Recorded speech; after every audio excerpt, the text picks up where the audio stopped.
I'm starting to see a theme here with these shows. Monday's Rewind was about building wealth, even though the two of you have different money styles. Yesterday's episode was about getting out of debt when you're not on the same page. And today's is about opening up and having the talk. You know, the one where you share all your numbers, good and bad, with your fiance or spouse.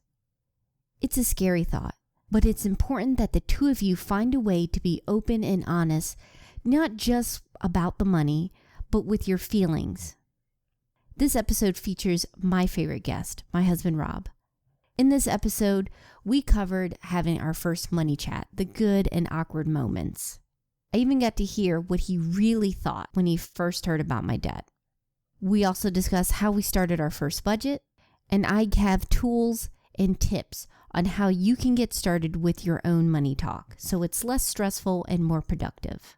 I hope you enjoyed the show. Welcome to the Couple Money Podcast. If you're looking to become financially free together, this is your show. Here's your host, Elle Martinez. Thank you for joining me on another Couple Money Podcast.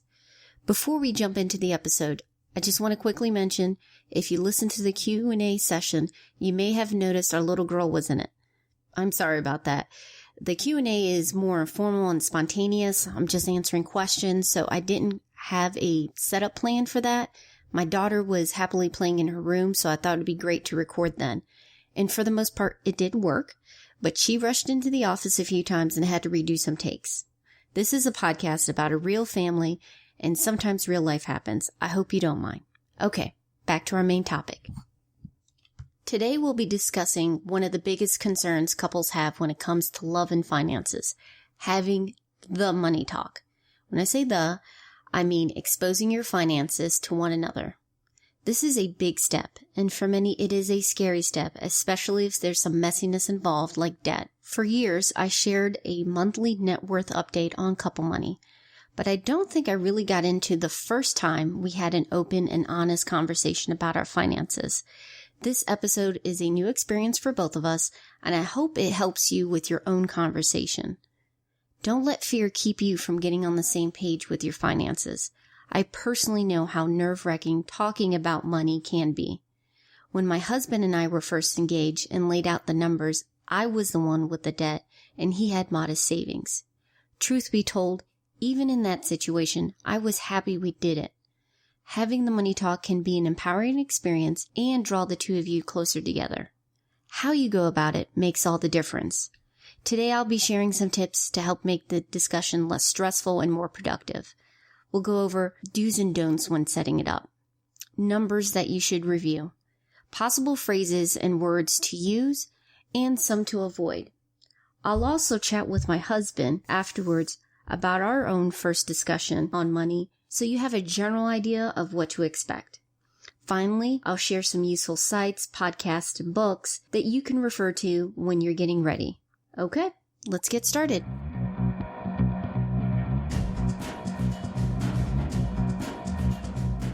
At some point, the two of you have to talk about money. Your choices affect one another, and you can't hide from this. And if you really want to make your relationship strong, you don't want to. Financial infidelity can tear your marriage apart. There are some huge benefits going through with the talk. The Denver Post recently had an article that highlighted a few of them. It can strengthen your relationship. It can prepare the two of you on your goals and dreams. It can establish a common ground, and it can prevent arguments down the road. Sounds good, right? But how do you actually start this conversation? Here are some tips to help you navigate. My first tip is pick the right time and place. You shouldn't spring up a chat about money out of the blue. It's best to talk about your finances when both of you are relaxed. Set up a time and decide on what you want to talk about. Depending on your situation, you may have some different agendas. Are you too engaged and just starting to talk about getting your finances merged? Are you trying to get a budget set up to pay for your joint bills? Are you two already in debt and tired of it? If you're stumped, my suggestion is to go over goals and numbers for the first chat. Basically, you're discussing your destination and your starting point. You can save the how and planning for another time, but for now, the two of you can focus on getting on the same page. It can be more productive and less destructive if the two of you sit down and talk about your goals for the next few years. Do you want to eventually own a house in the country, or maybe you want to have a condo in the city? Do you want to not lay roots and travel? Do you like having some gadgets, or do you want to save for some unique experience? Do either one of you want to start a business? Do you guys want kids down the road? Asking questions like these can help you to build something together and get an idea of where your spouse's head and heart are at. Let's talk about the second part in the money chat, the numbers. Before you meet up, go ahead and grab all of them. That means all of your assets, checking, savings, and investments, and all of your debts, credit cards, car loans, student loans, and mortgages. If the two of you have already merged your finances, one of you can grab the info and the other can bring some of the monthly expenses you've been having, along with the total balances of your debts. What if the two of you discover that your finances are a mess? This can be a tricky situation, but it's important that you move ahead.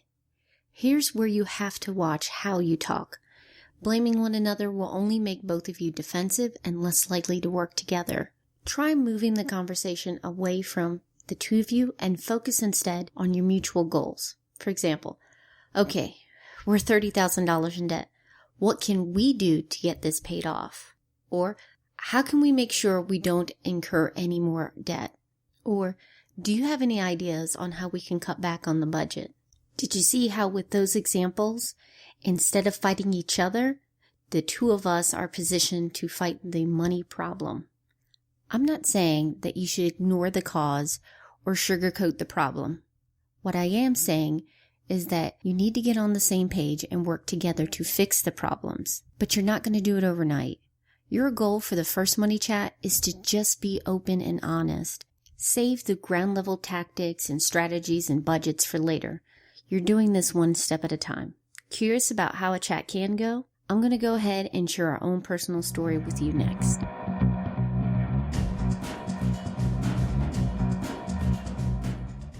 Well, thank you for joining me for the show, aka our home office. How are you doing, Rob?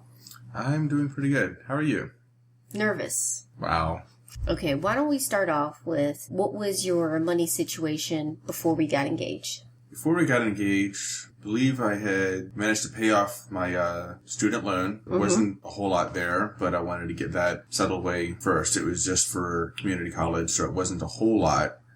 But I wanted to make sure that I didn't have anything to worry about. And you had checking and savings account. One thing I remember from our talk is that you did not have any credit cards. How did that come about? Too much paperwork, too annoying. Honestly, didn't want to deal with that. Getting the credit card, and I saw the interest rates. I didn't have much money, and looking at a credit card, if I were to actually use it for credit and then have to pay the interest, I'd have even less money, and that didn't appeal to me at all. Do you think you picked that up from parents, or it's something that you decided? Probably laziness on the not wanting to deal with the hassle part. My mom said that I needed to get a credit card for credit. I never got around to it, to be honest. Growing up, did you guys talk about money, or were you aware of the budget? I was not aware of my parents' budget at all. There'd be little hints here and there, kind of drop, but it wasn't something they discussed with me.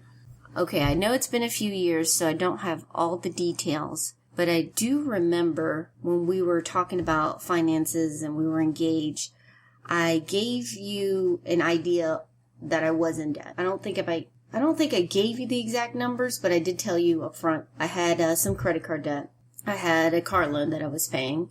I also had a student loan that was going to take a while to get paid off. Now, I had found out that you had no credit card debt and you're pretty much done with your student loan. What was your take when I told you about my debt?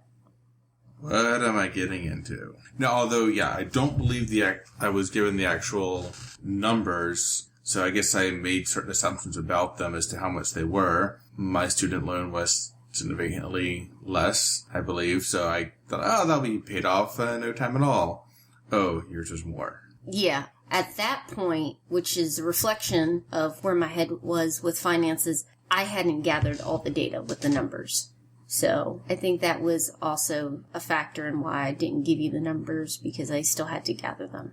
Okay, the next thing I remember is, we're getting married, people were sending in checks, and we wanted to save money for the apartment we had to get. Do you remember how that went? Like how we decided which bank to use? What was the reasoning there? I think we both wanted to go with the banks that we were using, the ones that we were familiar with. Yeah. Mine's with Wachovia at the time. Yours was with Bank of America at the time. And you had a good experience at Bank of America. I had heard something about them having a iffy reputation, but it's like, okay, you have good experience with them, fine.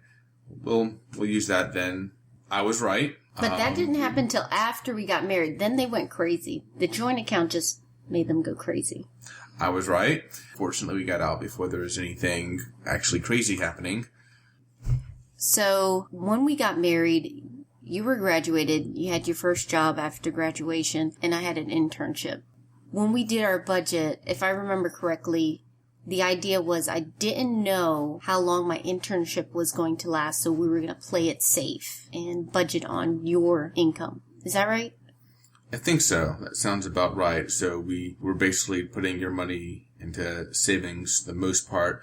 I do recall specifically one thing that we did very early on is we each calculated how much money we're making right now at the time, and we got the proportions of how much our relative incomes were. Yeah, I remember that budget. So what we did is we each contributed our proportion of income to the joint account. I forget the exact numbers, so I'm sort of throw completely random, just out of college student type things here. If it was, say, $1,000 that we have to spend for our budget every month, then I would have put $700 and you put $300, whatever the were. It felt like the fairest kind of thing that we could do at that time, because it would give both of us spending money in our own account without having to be equal contributors. Because if we ended up doing exactly half for a contribution, then because your internship didn't pay as much as my full-time job, you wouldn't have any money to spend.